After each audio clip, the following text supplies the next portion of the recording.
Hello students, I am Dr. Komal Rathore, Assistant Professor Komar Bhatia, Faculty of Ayurvedic Science in Jyoti Vidyapeeth Women's University, Jaipur, Rajasthan. Today's topic is meningitis in children. First of all, what is meningitis?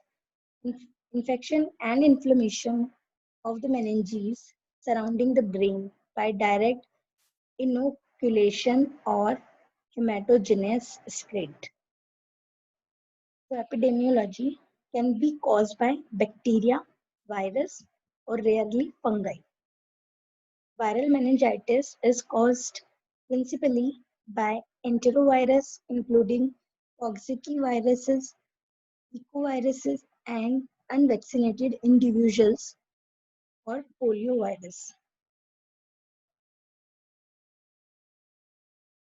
The organism commonly causes bacterial meningitis, streptococcal pneumonia, and meningitis and Haemophilus influenzae type B. Incidence of H. influenzae type B meningitis has decreased dramatically as a result of immunization. The most frequent pathogens varied according to age as follows: 1 month and lower than 3 months, GBS 39%, gram-negative bacilli 32%, streptococcal pneumoniae 14%, and meningitis 12% false. More than 3 months or less than 3 years, S pneumoniae 45% and meningitis 34%, GVS 11%, and gram-negative bacilli 9% cause meningitis. More than 3 and less than 10, S pneumoniae and meningitis, and more than 10 and less than 90, and meningitis cause 55% meningitis. So clinical manifestations preceding upper respiratory tract symptoms are common. Rapid onset is typically of streptococcal pneumonia and meningitis. Indication of meningeal inflammation include headache, irritability, nausea, mutual rigidity, lethargy, and photophobia and vomiting. Fever usually is present. As you know about meninges, it's a brain, skin, aponeurosis, periosteum, bone, and then three meninges: durometer, arachnoid meter, and pachymeter. Hope you remember about all meninges. So, Kerning and Brudzinski sign of meningeal irritation usually are positive in children older than 12 months of age. In young infants, sign of meningeal inflammation may be minimal, with only irritability, restlessness, depressed mental status, and poor fitting. Occurring sign is patient in supine position and hip flexed 90-degree, knee cannot be fully extended, and neck rigidity called Brudzinski's neck sign, positive, passive reflection of neck causing flexion of both leg and thigh. It is. So it's all clinical manifestations. Now, focal neurological signs is seizure, arthralgia, myalgia, pechial and purpuric lesions, sepsis, shock, and coma may occur. Increased intracranial pressure is reflected in complaint of headache, diplopia, and vomiting. A bulging fontanelles may be present in infant.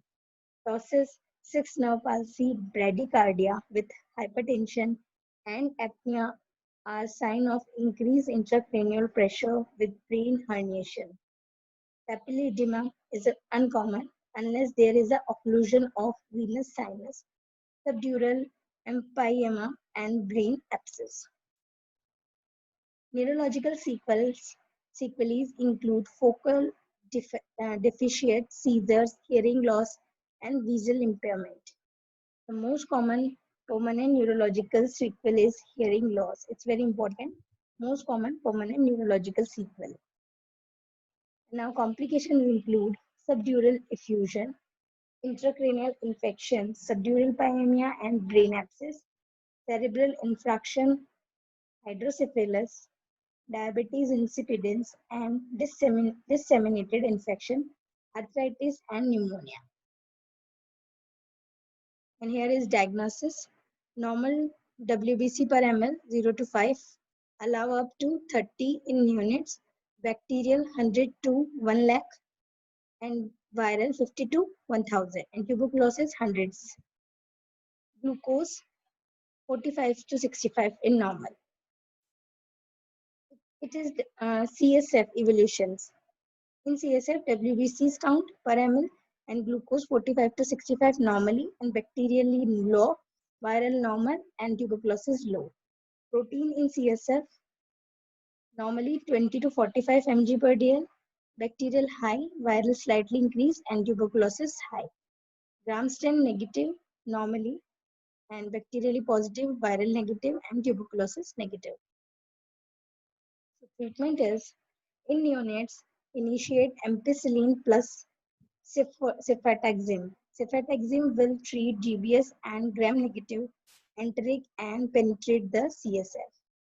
Ampicillin is mainly used for effectiveness against Listeria monocytogenes. In infants and children outside of the neonate age group, third generation cephalosporin and vancomycin is used. Third generation cephalosporin is generally used empirically as it treats pathogen most likely recovered at this age includes Salmonella pneumoniae and N. meningitidis and H. influenzae type B. Vancomycin is added for resistance Salmonella pneumoniae.